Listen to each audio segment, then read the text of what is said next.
So I'm Nathan. I work at a company called Blue Screen IT, and we do cybersecurity work for other businesses, and we're also getting into a product development arm as well. I work in bit research, which is the product development bit.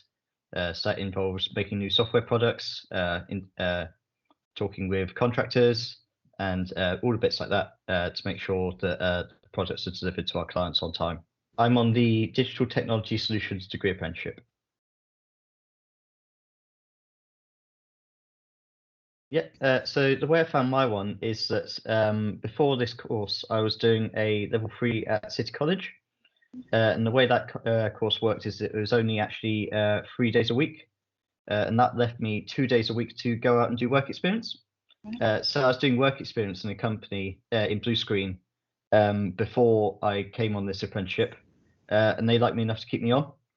Outside of that, I was actually looking for degree apprenticeships individually because I learned about them and saw how good of a deal they were. And the main resource is the government website that you can use to find degree apprenticeships. However, in my experience, that was a little bit hit and miss because employers need to know to put the vacancies on there. They need to know they exist and things like that. And the closest relevant one to me on the site was actually in Bath. So I was very, very lucky to get this one. A bit far.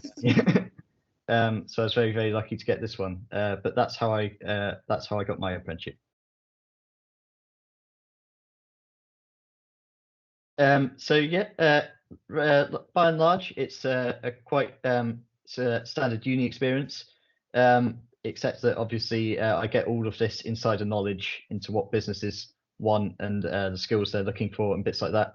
And it also really helps to be able to contextualize what I'm learning in uni in actual businesses. So, for example, I don't know, we might be told about how multiple websites can be served from one IP address, for example. But until I actually see a colleague implementing a reverse proxy and realizing how it's done and it uses it uses the host header in HTTP to identify which site you're actually looking for and things like that. And I get all this insider knowledge that makes it much easier to actually understand what I'm being taught. It is definitely very busy. So, for example, everyone else has the time within their 9 to 5 to be able to do their assignments and bits like that, whereas I have to find additional time around for bits like that. So you definitely have to be very motivated before you go into it to be able to keep up with it. But it has been very, very rewarding. Yeah. It's been very good.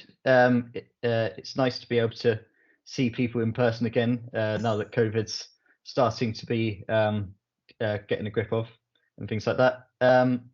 Certain social aspects of the uni have to take a little bit of a backseat because obviously if, for example, a lecture ends at 4 and then I've got to go back to a study room to go and work till 5 again, I can't exactly join uni, my peers in the SU, for example.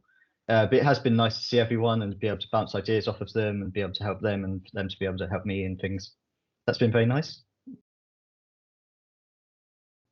The way I handle it at uni is that in the library, I can book a individual private area called a study room, and I can book that for 2 hours at a time, and that allows me to work when I'm not in lectures, because when I'm not in lectures, I'm obligated to work for my company.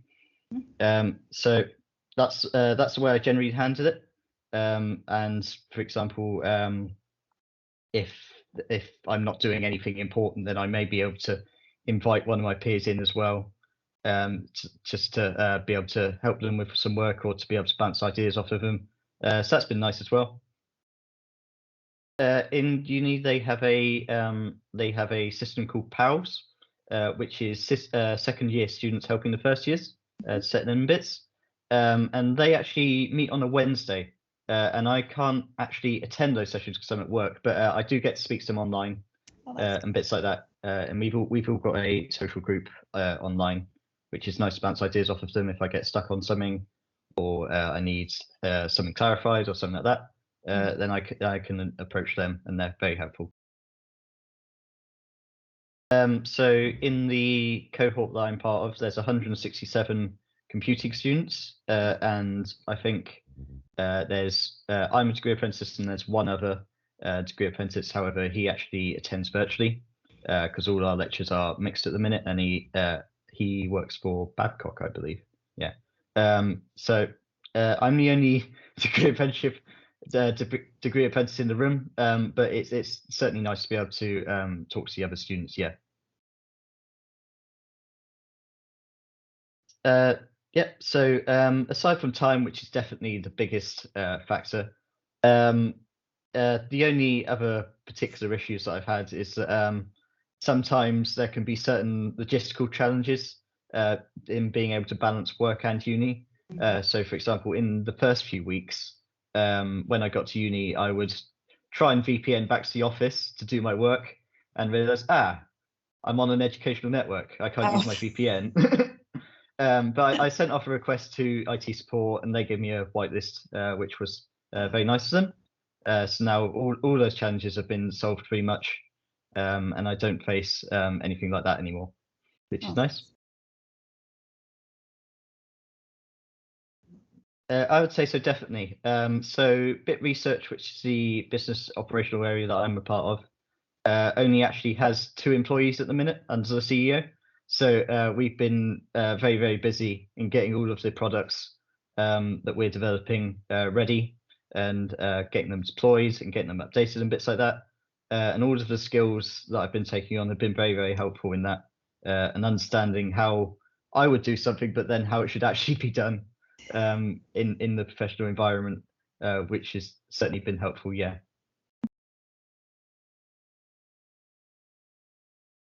Yeah, definitely. So if you can get hold of one, you should definitely go for it. But you should also know what you're getting in for. It is a long-term commitment. So for example, my course is 4 years long, and that's 3 main years in the degree, as well as a year of gateway where I have to demonstrate that I've met all the like requirements and learning objectives over the degree course.